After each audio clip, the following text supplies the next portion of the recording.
Running. Why do we run? Run towards something, chasing something, longing for something. A new home, a better family, or could it be away from something? An escape, trying to get away. One way or the other, we always run. The sun is gone, there's no light, only shade.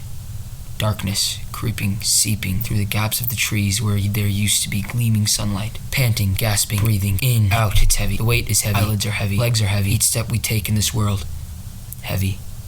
Everything we do, carrying burdens like rocks on our shoulders. Every step of our brutal, mortal life, a burden, nothing calming down, like treacherous waves crashing against the shore. Or worse, a boat, scary. One single boat in the middle of the scarce depths of the ocean. Or a ship in the middle of space, a void, floating, but there's nothing coming. No one is saving you. Alone, just like each of us. Alone in solitude. Mistakes made in solitude. Mistakes made from darkness. Out of spite. Out of vengeance. For revenge. We're angry. We're mad. We're sad. Enraged. A field.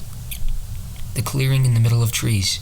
Like a small bit of hope in an endless war. A war for power, unlimited and unbelievable. The moon, the only source of light, even it is surrounded by darkness, but it's not strong enough to stop the clouds from covering it. An absence of light. A roar, a scream, powerful and mighty screech of rage, pure rage. Might cause an accident, death. Everyone dies eventually. The water overtakes the body, sinking lower and lower. Hope shrinking. It's cold, but it too doesn't matter. Does anything anymore? Why? Wait, who am I? Wait a second. Hang on. It's too much. The voices. They're too loud. It's stressing me out. Me. What is me? Oh, it's me. Of course. How could I be so stupid? I scream. I'm mad at myself. At everything, but mostly I'm scared. Relatable. What do the voices say? Then what is it saying? What does that mean? What can it mean? What is me? What are you saying? What is it? What can Destiny. Finn's eyes opened. He gasped a big breath, panting. He was sweating, the humid breeze flowing through a slightly opened window. Looking around cautiously, Finn gets up and dresses himself in some clothes. Some black shorts and a white shirt, too tight for his body. His situation was poor, a rundown house. He was too poor to get new clothes. He grabs his bag, silently walking out his bedroom door. As he approaches the front room, he hears the snoring. His drunken father passed out on the old, torn-up sofa. The smell of cigars and booze mixed into one rancid smell. Finn wasn't scared of his dad, necessarily, but any chance to not have an interaction with him is one to take. After slipping through the front door, Finn rushes across the lawn, hops on his motorcycle, and begins heading towards the town. His house is located on the outskirts of a populous city called Tainted, a metaphor for the tainted views of the city's politicians, no doubt. Cruising down the rural roads on his bike, the feeling is what Finn lives for. As the breeze blows on his exposed skin, he begins to remember his dream. He was running. To what? Or from what? What was it? Some weird vision? A hallucination? A narrator's attempt at a strange metaphoric foreshadowing that will stretch across a series of 5 projects? Whatever it was, I want no part of it, Finn thinks to himself as he races down the road. He pulls up to school, his school. He was a senior at Tainted High, a crummy school full of a variety of kids. Crummy kids. But it doesn't matter. 2 more months and I'll be out of here. Finally. Thank God. Finn! A slim, mid-height kid runs over, panting. Finn looks around, slightly embarrassed. Hey, Jake. I was looking for you. Yeah, I just got here. Where's Zai? Isn't he here, bud? Oh, he's sick today or something. Just me. Just you. Great. Jake was a freshman. He was skinny, a little short. He had brown hair and freckles and still had braces. A 15-year-old kid who didn't fit in much. He was an outcast, like many of the other kids here. Most of all, like Finn. Finn didn't know much about him, but he knew he was in a relationship with a girl. It ended badly and hasn't had many friends since. Finn doesn't know why Jake took such a liking to him so much. Finn was as lonely as he was. His friend Zai was also a freshman. He was a short, chubby Asian kid who had a gap between his teeth. As odd as Jake was, Zai was 10 times worse.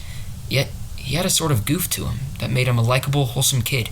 He wasn't picked on as much as Jake. People seemed to like talking to him. He was just funky.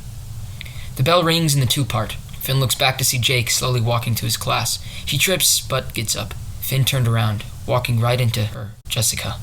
Jess for short. Jess was different. A blonde who would look as though she is in with the crowd. But, strange enough, she wasn't. She was an outcast.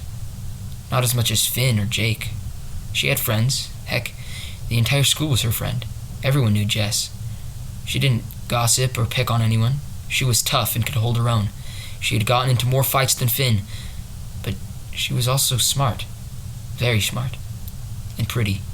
Beautifully stunning. She was an independent girl who just did her own thing.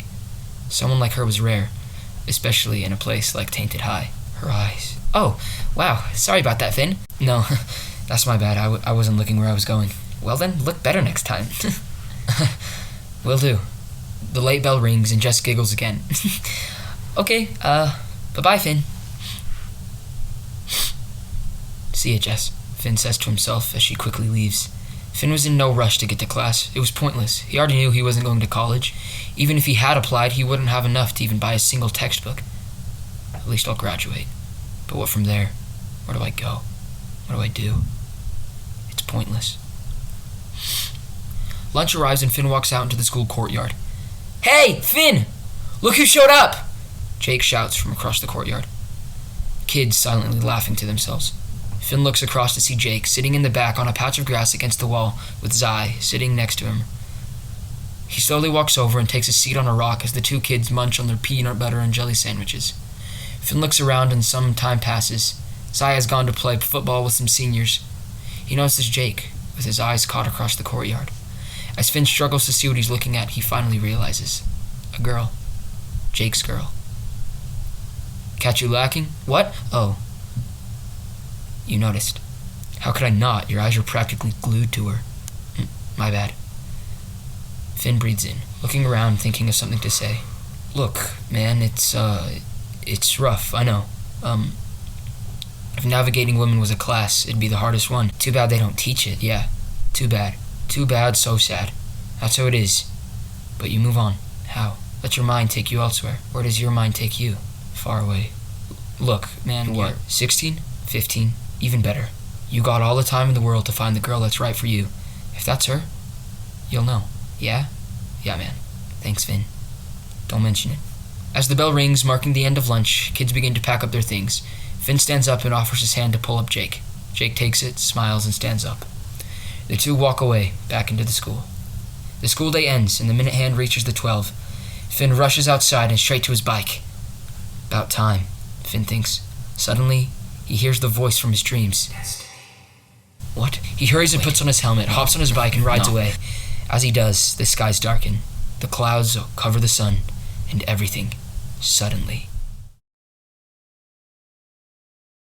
What's up, guys? That was part 1 of Myths and Legends. I hope you enjoyed it. There's more coming soon, and even more after that, because this is a very, very big story that I'm going to be telling. So it's going to be splitting up into 10 parts. So that was part 1 of 10. Thank you so much, and we'll be seeing you.